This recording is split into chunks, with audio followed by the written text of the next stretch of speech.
All right, so picture this. You're in seventh grade. You're at a big track meet in the biggest stadium you've ever been in. Your family's watching, your friends are watching, and your race is the mile race. You start off, you're running well. And by the time we get to the final lap, you're actually in the lead, but it's close. There are people right behind you. And exactly halfway through the last lap of the race, your legs get tripped up and you go down hard. I mean, bloody hard, no breath hard. And by the time you look up, the people that you were ahead of are rounding the turn and heading for the finish line. So what choice do you make? Do you get up and walk across the track to the bench, bloody, disappointed, maybe even angry? Or do you stumble around the track and actually cross the finish line? Let me tell you, the choice I made that day impacted the way I looked at quitting for the next 3 decades.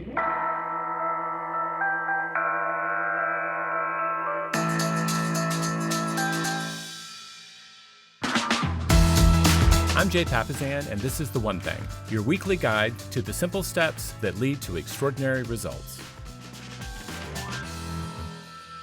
So here's the full story. So that race, when I was in 7th grade, was a big deal. And I remember I made the choice to walk across the infield. I was hurt. I was incredibly disappointed. I had been going all out. It was one of the best races I'd ever run.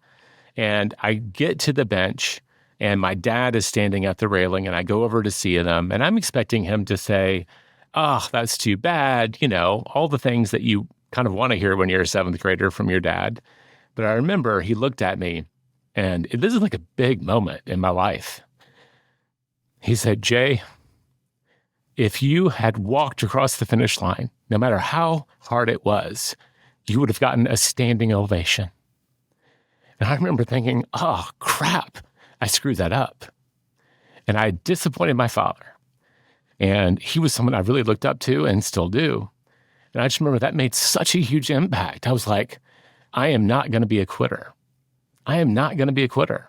I'm just not going to quit. No matter how bad it is, I'm going to stick it out. And I can tell you that attitude has been a gift. It has been a superpower. How else could I finish all the books, building the businesses? There are so many hard things that require perseverance and grit. And man, I indexed on it. In fact, it became a badge of honor. And you're listening to this, you might feel the same way. That you make a commitment to yourself or other people, and you just absolutely will not quit on them or yourself. The challenge is that superpower can quickly become an Achilles heel if you misuse it. So I've tracked my reading since about, 2012, 2013. I just knew to be a great writer, to create content, I had to be very thoughtful about how I read. So I've read close to about 800 books. And I've only quit 4 of them. And that is just wrong. I mean, there are a lot of books that don't deserve more than 5 pages. When I worked at HarperCollins as an editor, I had a stack of manuscripts. The only way to survive when you were trying to review that many high-profile manuscripts from powerful agents and authors is you had to make quick decisions. Like at any given week, I had 12 full book manuscripts I was supposed to review for my editor. And I had a 5 and 50 rule. If they couldn't keep my attention for 5 pages, it was an immediate rejection. If they made it through 5, I would go 50. And then if I made it past 50 pages, I might commit to reading the whole thing. But as you can imagine, most of these raw manuscripts, I didn't get past 5 pages. I just created a rule to help me survive. And somewhere along the way, I kind of lost my way. Like in my own personal reading, I would plow through books hoping for some win, sit through movies I should have gotten up and left. So many things that I could have quit and gotten that time back.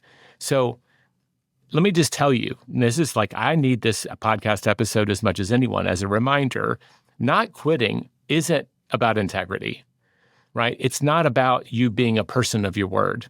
Yes, it can be sometimes, but not quitting isn't about integrity. Actually, sometimes it can be a betrayal. What you're actually betraying is your future self. Because you've stuck to the things that you should have quit, you don't have space, time, or energy for the things that you should be starting and continuing. And that's the conundrum that we get. And that's the huge cost of not quitting. And you look around, what does the world tell us, right? all day, every day is winners don't quit and quitters don't win. That's a mantra. So we hear this when we don't quit, we get rewarded for it. When we stick it out, people tell us how tough and gritty we are. We rarely get any sort of social feedback from quitting, right? Maybe our loved ones, you should have quit that job a long time ago. You should have, I give you permission to quit that book, whatever it is. But it's rare that we get rewarded for quitting. I know Annie Duke. If you've not read her books, she's written several of my favorites. And this one in particular is from the book Quit, right? Where she talked about the science of quitting. She was a professional poker player. She had to know how to fold. The only way you win the world championship of poker is you are the best person at quitting on a hand that you don't think you can win so that you can put your chips in for the ones you can't. It's just gambling, right? It is how do I make my strategic investments of time or chips in her case. And she just made the observation that people today, especially young people, are far too indexed on grit. They're trying to be too tough and stick it out when they probably should be quitting and trying new things. And I think that observation is generally true. It certainly was in my case. Perseverance can benefit us in the things that matter, and it actually harms us when we aim it at the things that don't. Every hour you invest in the wrong thing is an hour you don't get to invest in the right thing. It's just simple math. You have a limited amount of time every day. And how you invest it is often the difference between the most successful, most contented people in the world and the people who are the most overwhelmed and miserable. How we invest that time. And I'll walk you through in this episode some of the reasons it's hard to do and give you a framework by the end on the best ways to do it that'll tap into some of the stories that I'm going to tell you along the way. So when you think of the hours that you're spending on the wrong things instead of the right things, you have to ask yourself the question, what is it you're neglecting? When we neglect our relationships and our health, we often see those results very publicly, right? People end up estranged, they get divorced. And we point to them and said, that person was neglecting their relationships for their business or whatever it was. And that becomes a cautionary tale. Someone breaks down, right? They have a health crisis. Maybe they have a heart attack, or I hear a lot of people in our world that are always operating at the edge. They actually suffer from adrenal failure, where their adrenal gland can't put out cortisol anymore because it's worn out from your constant state of being in this fight or flight mode. And we see them and they go to the hospital or they get in trouble or they have to go through this period where they have to really slow down. They're like, it's a cautionary tale. What we don't see are the cautionary tales around people who neglected their own dreams, right? That because they were saying yes, and so many of the leaders that show up in, my executive coaching discoveries or in our coaching discoveries, they're saying yes to their business and they're saying yes to their family. And because of that, they're saying no to all of these other things. And the cost of that is absolutely hidden from sight. And unless you know someone who shared their journey, you don't often see it. So the cost of not learning how to strategically quit. I'm not talking about giving up. I'm going to really break out the difference. There's giving up and there's strategic quitting. And there's a big difference between the two.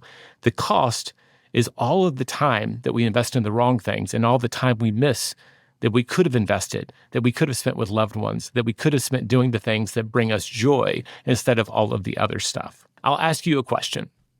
Are you succeeding because of all the things you do or in spite of them? I've been asked that question by my coach before because it's easy to fall into this trap where you're just doing everything because you have been able to. And it feels like a superpower. And you just keep doing and keep doing. But here's the truth. When you actually go through the process and you really look at what most people are investing their time in, most of us, myself at times, and I'm sure a lot of you too, we're succeeding in spite of most of the things we're doing. Right? It's the 80-20. It's the one thing. There's a handful of things that we do, and we do regularly, that leads to the vast majority of our success. And can we tell the difference? Now, the cost of this time, it's weird. If you've ever done an audit of your bank accounts, sometimes you find, what is this $9 a month charge? And it's that app that you forgot you signed up for, that you deleted from your phone, but you didn't actually quit.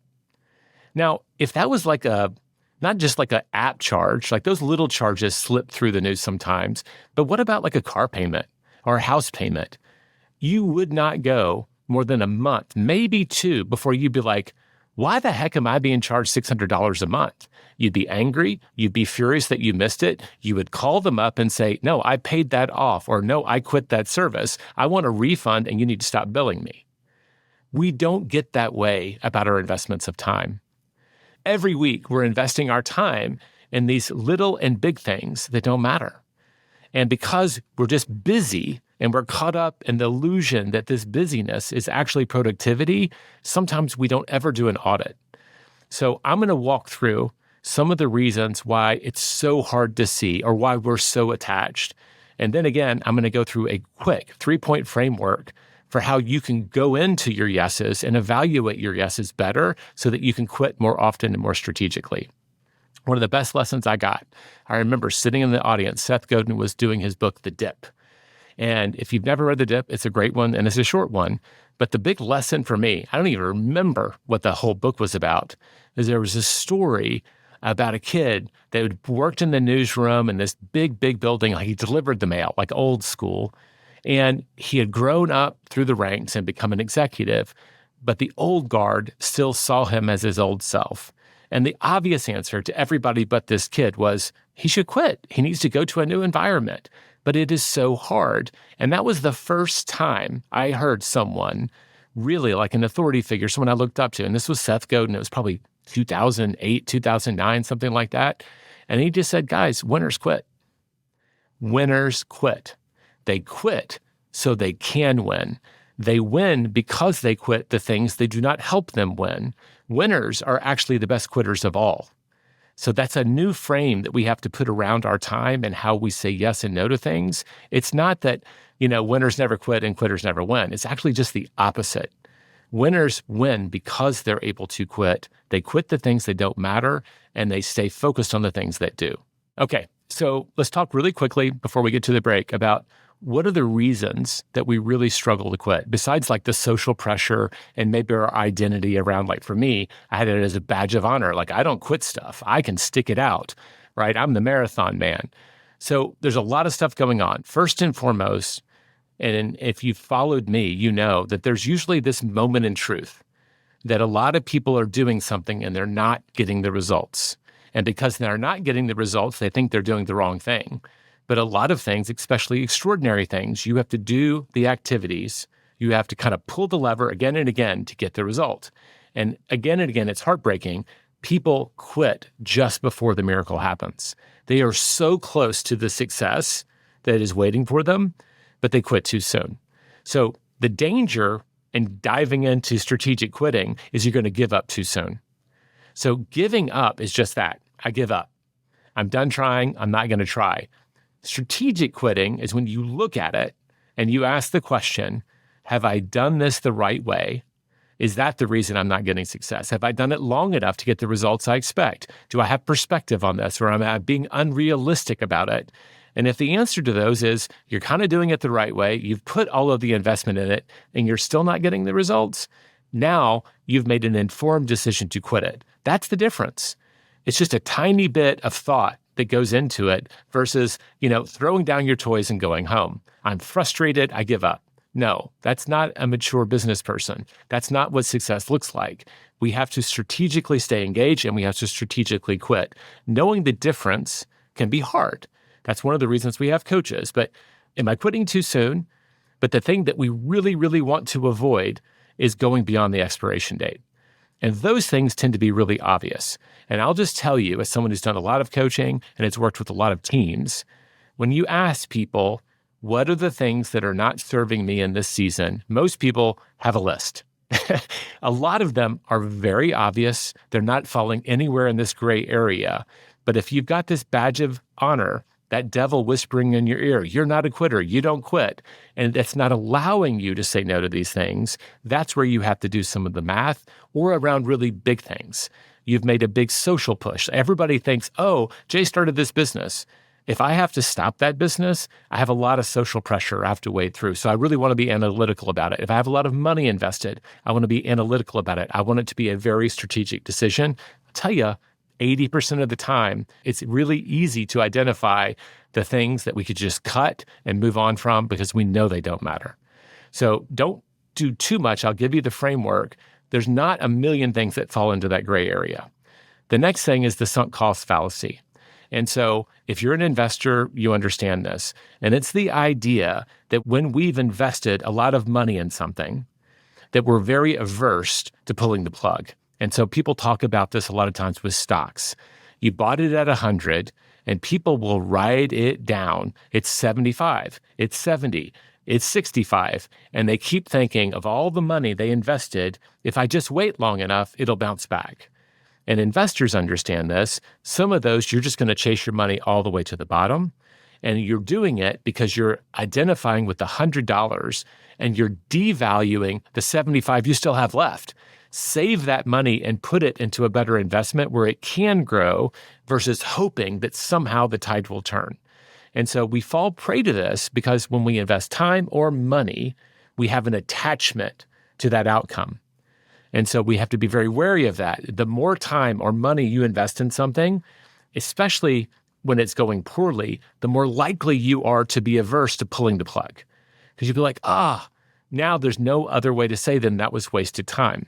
But I would also challenge that. We have a chance to learn from that experience. If you learn from the mistake, from the bad investment of time or money, that will serve you in the future, and that means you did get a payout, just not the one you expected. Sometimes the best education has a price tag of time or money, but if we don't learn the lesson, we're going to keep learning it until we do. That's how life works. Life will keep teaching you the lesson until you learn it, and you will keep paying the cost until you learn it. So the sunk cost fallacy is one of those things. Now, an example in everyday life is a lot of us do this with me with books. I'm already 100 pages through. I might as well just finish it. You're in a really horrible movie. Gosh, we made the choice. We came to the movie theater or we started it. I'm halfway through. I'm just going to stick it out. So that's how it looks a lot of times with just your time invested. There's not much money involved, but you also fall prey there. I wrote about it in my newsletter, The 20%er, how I went to a movie. I went to see Sister Act 3. This is way back when. And it was horrible. But I looked over, and my date had actually fallen asleep. I could have just tapped her in the shoulder and said, let's get up and leave. But for whatever reason, maybe I'm still that seventh grader on the track. I just maybe it'll get better. So we have to learn to get past this idea that because we've already invested in it, we have to stick it out. The other one, which plays very closely to that, is this idea of loss aversion. We tend to feel our losses about twice as hard as our wins. So if a gambler wins $100 in the casino, they get 5 points of joy. But if they lose $100, they might get 10 points of negative emotions. And so this idea of that loss looms larger sometimes than the win we could get by just moving on. So just be aware, this idea of declaring a loss, we're just incredibly averse to that. It's in our heads, and you have to kind of be aware of it to avoid it. And the last one is this idea of the commitment bias. And this is probably the heart of my badge of honor stuff. Because I've committed to this publicly and I've made it an endeavor, and the more people that are involved, it can actually become bigger and harder to unwind. And so commitment bias plays the same way. We've made a big commitment of resources and time to something. And the longer we continue to do that, regardless of the outcomes, the more likely we are to want to stick it out. Now, some people call this the Concorde paradox. Because if you go back in history and you remember the Concorde, it was a supersonic jet. They literally wasted billions trying to make it into a commercial venture, and it just wasn't working. But here's a whole institution, a whole corporation that is seeing the dollars go red, red, red, but they were caught in this whole idea of the commitment to this idea of supersonic flight and all of the time and everything that they had invested. So this commitment bias, even to a losing position, can not only affect us individually, it can affect us in groups. We don't want to be the ones who wave the white flag. We don't want to be the ones who said, well, that was a mistake. But I'll tell you, that's actually what leadership looks like a lot of the time. So before we go to break, I'm just going to hit you with this one, right? Strategic quitting is not giving up. It's actually how you level up. You need to remember that. That needs to be your mantra. Now let's go to break and I'll see you on the other side. All right, welcome back. Let's talk about a success story. I've told you all the bad things and all the things that happen when we don't quit and the reasons why. But I'll give you my probably favorite example of someone who strategically quit and it paid off marvelously. Maybe you've heard of Stuart Butterfield. Maybe you haven't, but I'll tell you his story. He's an entrepreneur. He raised a lot of money for a couple of startups. He had a game company, a multiplayer game company, and a software company called Glitch. And I'll tell you the story that I know best, which is around the multiplayer game. And he's trying to build this huge world, a revolutionary engine, and he's getting people to engage in the beta. People are showing up, they're playing the game, and they're loving the game. But all of their engineers, everything they're trying, they can't seem to make it viral. Like, how do we make this thing actually blow up? And I remember he just set out a test. I think he did 2 of these. They did a big push. They asked the users what was missing to make the experience even better. And they went out and tested it. And what happened is that they saw the people who were engaged for an absurd amount of time. Like by any other measure for like a gaming company, this would be victory. Look how much time they're spending on the platform. They clearly love the experience. And the mistake would be to only look at that. But Stuart's up there and he's looking up and he's taking millions and millions of dollars from his investors, not just so a few people could have a good time playing the game, so that hopefully they can sell millions of this thing. And what he's not seeing is those people bringing other people to the experience. He's not seeing some sort of growth that hits an elbow of the curve, which is absolutely necessary for that business. And so he made a really, really tough decision. He wrote an email to all of his investors and said, based on what I'm seeing, I do not believe we're going to reach our goals and I'm pulling the plug. And this was a guy who had a big reputation. And I imagine that really took a massive amount of courage to walk away. And sometimes walking away is the thing that requires a lot of courage and is the thing that is the best use of our courage. But he did that. And the great end of the story, what I love, is when he's looking up, people are like, what happened? Why did you do that? Like, because he could have burnt through millions more trying to solve the problem. But he did his test and he didn't believe in it anymore.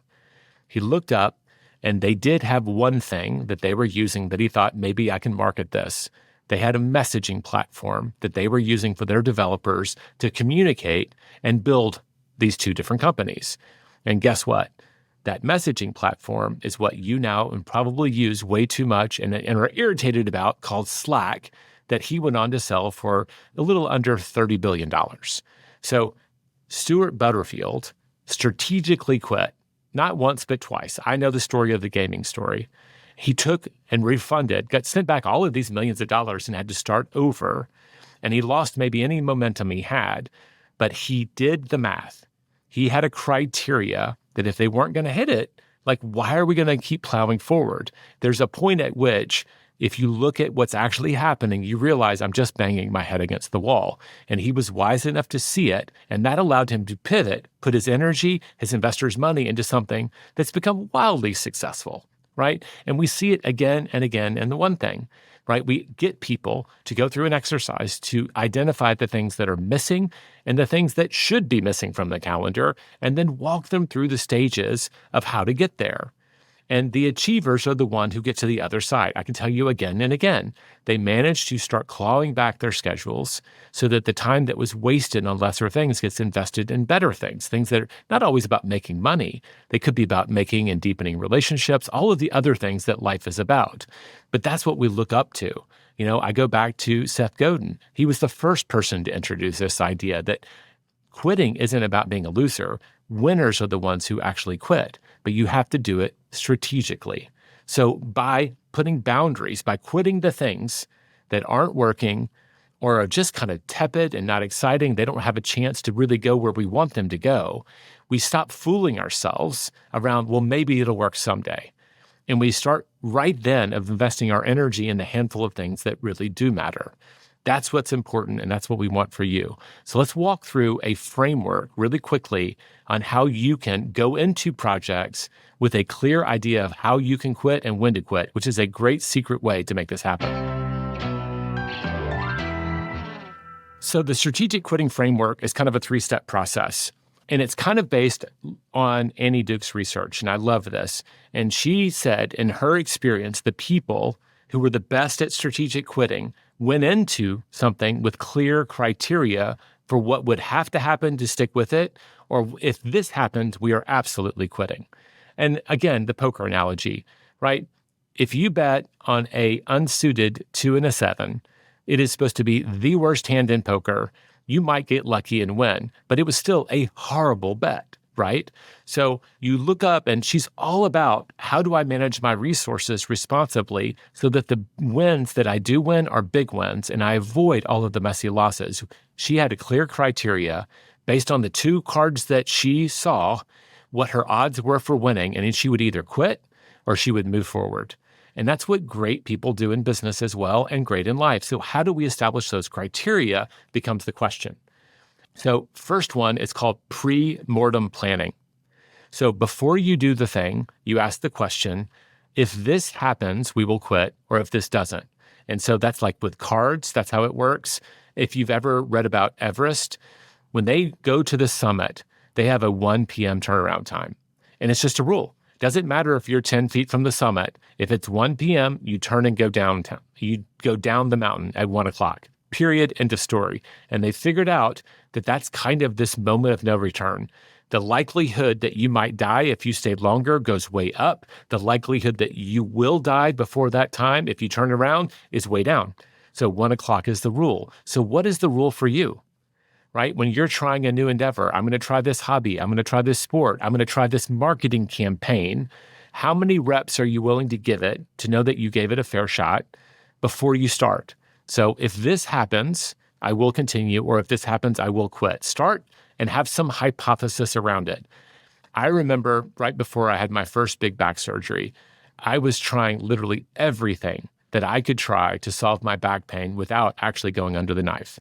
And my dad worked for a medical device company. I worked for one for a while. So I understood surgery. I knew it could be beneficial, but I also knew that fusion surgery was highly overdiagnosed. And the best advice I got as I was going from provider to provider is another guy who'd been on the journey. He said, Jay, you can give everybody 12 weeks and give it your all. But if what they're asking you to do isn't making a meaningful difference, you need to fire them and move to the next. And I was like, why is that? He goes, in this realm, as he'd been down the journey, most things you can see meaningful progress after 12 weeks. After that, they're probably experimenting on you.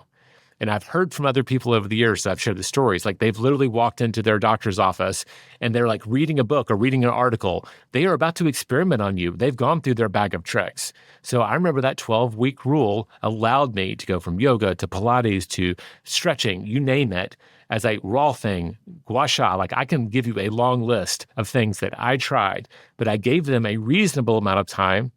And then if that didn't work, I went to the next. So figure out your criteria going in. It's called the pre-mortem test. 2, regular reviews. If you listen to episode 521 with Chris Ducker, he talks about the fact that he and his team regularly, I can't remember if it's quarterly, annually, they go through this stop, stay, start. And they ask the question, what is working, right? We want to continue those. What are the things that are working? We want to stay on those. And what's missing? Where do we need to start?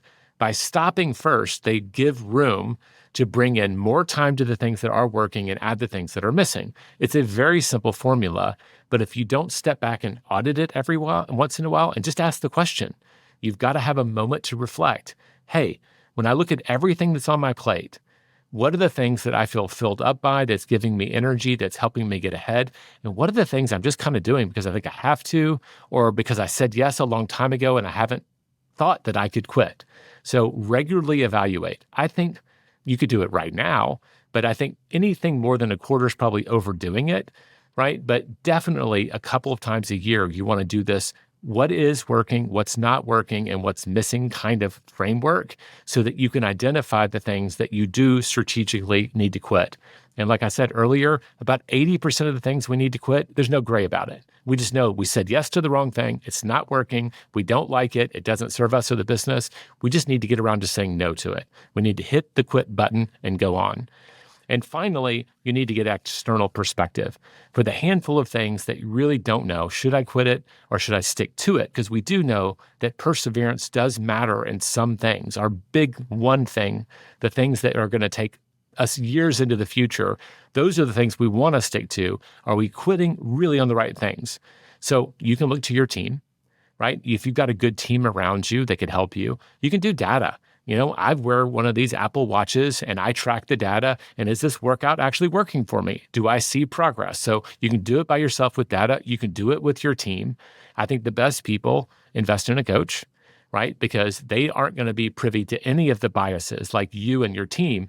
You chose the things that you're doing. And so you may be attached to the sunk cost fallacy or the commitment bias because those are the things that you invested in and your identity is tied up in. An outside coach, or maybe it's a partner on the outside, a friend, a peer partner, someone that's on the outside can give you a more honest perspective. So those would be the 3 steps. You need to go into it with a pre-mortem, right, criteria. If it doesn't do these things or it does these things, I will quit or I will stick. You need to regularly review that. Did that measure show up or not, right? Because sometimes we set the criteria and then we just forget about it. So you need to regularly check in and say, did it meet that criteria or not? Should I quit it or move on? And then occasionally, you want to make sure that you're getting perspective from someone on the outside. This is why companies, bring in consultant. It's why leaders bring in coaches into their lives. But you need that around you so that you don't have a blind spot and are just powering through something like I did for so many years that you just should have strategically quit a long time ago. So strategic quitting frees up your energy. The more energy you have, the more energy you have for your one thing. Like when we talk about going small in the book, this is what we mean. You're going to focus on the handful of things that matter, which means you're going to neglect a lot of stuff that doesn't. A lot of those things that feel urgent and they're loud are simply not important, and we just need to ignore them, but it does sometimes take help. Saying no to good things gives you free to say yes to the things that matter most. Good is not good enough. Right? I want not just to say no to the bad stuff. I want to say no to the average stuff so that I can do great things with my time. So at the end of the day, I just hope you hear this message again and again. Strategic quitting is not the same as giving up. It's actually how you level up. And I would tell you that strategic quitting is actually you leaning into your agency. You are taking back control of your time. You're not blindly spending it. You're not caught up in this hamster wheel of busyness like so many of us are. You're taking back control. And if you even do it in small bites, you can start to see the benefit and gain confidence to do it again and again. Establish a tiny beachhead in your calendar where you're saying no to something and reclaiming that time. It doesn't have to be 4 hours a week like we teach in our training when we're really trying to build out in a very systematic way, get people to eliminate a lot of stuff in a very short period of time. You could start for just 30 minutes. But how do you start regaining control of your time, have the agency to know what to put into it so that you're investing more of your time into the handful of things that really matter and less time into all of the stuff that we get caught up in? So I want to give you your weekly challenge. So what I'm challenging you to do, whether you go through the full audit or not, I would hope that you can sit down right now and ask the question, what is one thing that I'm currently doing, either because I've been doing it and feel committed to it for the wrong reasons, or I'm doing it because I think other people expect me to, that you can quit today? I bet you already had that thought in your head while you were listening to this episode. You might have been listing a few things. I'm going to email the PTA and say, I just can't do this at this time. I'm going to email this person and say, we need to take a rain check. It might be a short-term obligation. It might be a long-term obligation, but I absolutely am sure that you can say no and quit something today, and that will free up a little bit of your time, a little bit of your energy, and give you a little bit more clarity. I hope that you'll take the challenge. So next week, we've got a real treat for you. I'm interviewing Morgan Housel. He has sold over 10 million copies of his books, which boggles the mind, because I remember when his first book came out, The Psychology of Money, we got to interview him before it had sold 100,000 copies. And it's absolutely brilliant. His next book was called Same as Ever, was also brilliant. And his book that we're talking about next week is called The Art of Spending Money. And we go through all kinds of great stuff. The psychology of how we make bad decisions with our money, how there is all of this information on how to make money and so little on how to wisely invest it. We talk about money and our kids. We talk about money and our values. We cover a lot of ground very quickly because if you know Morgan Housel, he talks like he's had 5 espressos. So this might be one to turn it down from 1.5 speed to just a 1 speed because we cover a lot of ground. I can't wait to share it with you next week. This podcast is for general informational purposes only. The views, thoughts, and opinions of the guest represent those of the guest and not Productive or Keller Williams Realty LLC and their affiliates, and should not be construed as financial, economic, legal, tax, or other advice. This podcast is provided without any warranty or guarantee of its accuracy, completeness, timeliness, or results from using the information.